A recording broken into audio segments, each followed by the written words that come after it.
YCP పథకాలనే కూటమి ప్రభుత్వం పేరు మార్చి అమలు చేస్తోంది అన్నారు మాజీ ఎమ్మెల్యే రాచమల్లి శివప్రసాద్ రెడ్డి.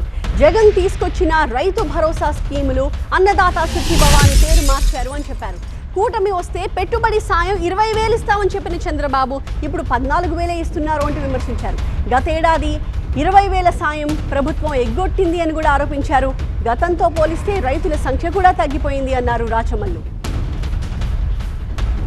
మీరు 20,000 రూపాయలు ఈ రాష్ట్ర ప్రభుత్వం నుంచి ఇస్తామని చెప్పి ఎందుకు 14,000 రూపాయలే ఇస్తా ఉన్నారు?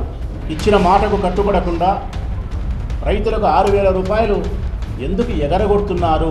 ఓట్ల అవసరం ఉన్నప్పుడు ఒకలాగా, ఓటు అవసరం తీరిన తర్వాత వారిని గాలి వదిలేసి ఈ విధి విధానానికి మీరు ఏం సమాధానం చెప్తారు అని నేను ప్రశ్నిస్తూ ఉన్నా. పోయిన సంవత్సరం ఇవ్వాల్సినటువంటి రైతులకు పెట్టుబడి సహాయాన్ని ఏదైతే మీరు పేరు మార్చి అన్నదాత సుఖీభవ అని చెప్పినారో, ఆ అన్నదాత సుఖీభవ ద్వారా పోయిన సంవత్సరం ఇవ్వాల్సినటువంటి 20,000 రూపాయలు ఎందుకు ఇవ్వలేదు అని అడుగుతా ఉన్నా. జగన్ ఈ రాష్ట్రాన్ని విధ్వంసం చేసినాడని మీరు ప్రచారం చేస్తున్నారు.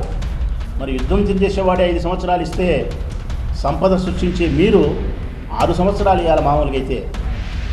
మరి మొదటి సంవత్సరం ఎందుకు ఎగరగొట్టినారు అన్న నా ప్రశ్నకు రైతుల కోసం మీరు సమాధానం ఇవ్వాలి. వైఎస్ఆర్ కాంగ్రెస్ పార్టీ ప్రభుత్వాన్ని నడిపినప్పుడు ఈ రాష్ట్రంలో రైతులకు 53 లక్షల మందిని గుర్తించినారు. మరి ఈ సంవత్సరం మీరు 46 లక్షల చిల్లర మటుకు మాత్రమే డబ్బులు ఇస్తామంటున్నారు.